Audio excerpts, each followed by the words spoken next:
పొలాల అమావాస్య కథ విన్నా చదివినా కూడా ఎంతో పుణ్యఫలము.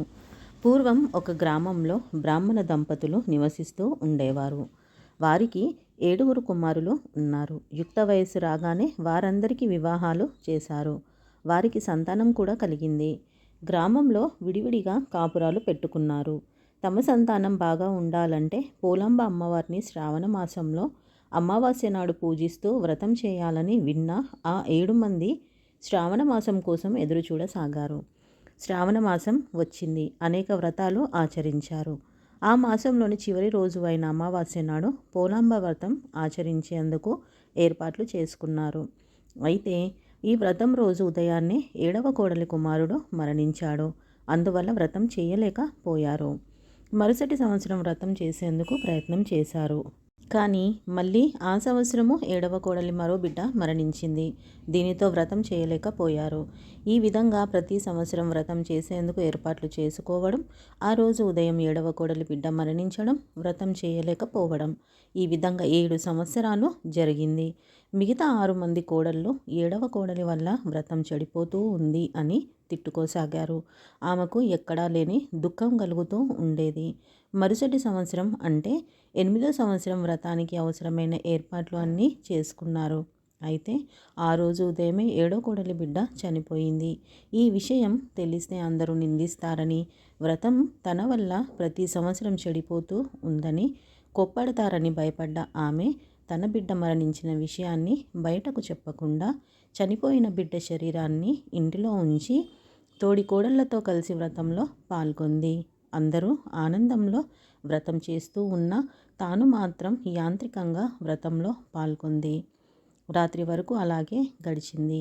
చీకటి పడి గ్రామం సద్దు మణిగిన అనంతరం చనిపోయిన బిడ్డను భుజాన వేసుకొని గ్రామ పొలిమేరలో ఉన్న పోలేరమ్మ గుడి వద్దకు చేరుకొని గుడి ముందు తన బిడ్డ మృతదేహాన్ని ఉంచి తన పరిస్థితిని తలుచుకొని దుఃఖించసాగింది. ఇట్టి స్థితిలో పోలేరమ్మ అమ్మవారు గ్రామ సంచారం ముగించుకొని అక్కడికి చేరుకొని ఆమెను చూసి ఆ సమయంలో ఏడుస్తూ తన వద్ద కూర్చోవడానికి కారణం అడిగింది.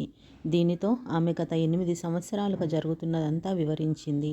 వీటన్నింటిని విన్న పోలేరమ్మ అమ్మవారు కరుణించి ఆమెకు అక్షతలు ఇచ్చి పిల్లలను కప్పుపెట్టిన చోట వాటిని చల్లి పిల్లలను వారి వారి పేర్లతో పిలవమని చెప్పింది. 7వ కోడలు అదేవిధంగా చేసింది. ఫలితంగా చనిపోయిన పిల్లలందరూ నిద్ర నుంచి లేచి వచ్చినట్టుగా లేచి వచ్చారు. వారందరిని తీసుకుని పోలేరమ్మ అమ్మవారికి నమస్కరించి ఇంటికి చేరుకుంది. మరునాడు ఉదయం గ్రామంలోని వారందరికీ ఈ విషయం వివరించింది. అందరూ సంతోషించారు. అంతేకాకుండా అప్పటి నుంచి అందరూ ప్రతి సంవత్సరం వ్రతం చేయడం ప్రారంభించినట్లు లోకంలో కథనం. మరి ఈ వ్రత విధానం ఏమిటో మనము ఇప్పుడు ఈ వీడియోలో తెలుసుకుందాము. వ్రతం రోజు తెల్లవారుజామునే నిద్రలేచి కాలకృత్యాలు తీర్చుకొని తలస్నానం చేసి ఇంటిని శుభ్రపరచుకొని మహిళలు తమ పిల్లలను వెంటబెట్టుకొని పోలేరమ్మ ఆలయానికి వెళ్ళి పూజలు చేసి ఇంటికి చేరుకుని వ్రతం చేయవలెను. పసుపుతో పోలేరమ్మను చేసుకుని పూజ చేయదలిచిన చోట ఏర్పాటు చేసుకున్న పీఠంపై బియ్యం పోసి దానిపైన ఏర్పాటు చేసుకోవాలి.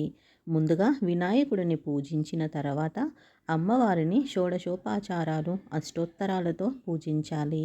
సాధారణంగా గౌరీదేవికి పూజ చేస్తారు.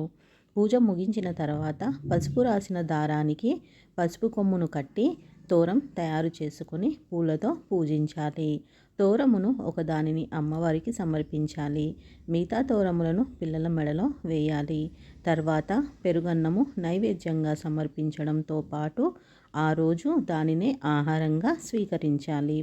తిరిగి సాయంత్రం మరునాడు పూజ చేసి వ్రతం ముగించాలి. ఈ విధంగా వ్రతం ఆచరించడం వల్ల సంతానం లేని వారికి సంతానం కలుగుతుంది. సంతానానికి అపమృత్యు భయం తొలగిపోయి ఆయురారోగ్యాలు వర్ధిల్లుతాయని శాస్త్ర వచనం. ఈ వీడియో కనుక మీకు నచ్చినట్లయితే లైక్, షేర్, సబ్స్క్రైబ్ చేసుకోండి. మరొక మంచి వీడియోతో మళ్ళీ కలుద్దాము. శ్రీమాత్రే నమః.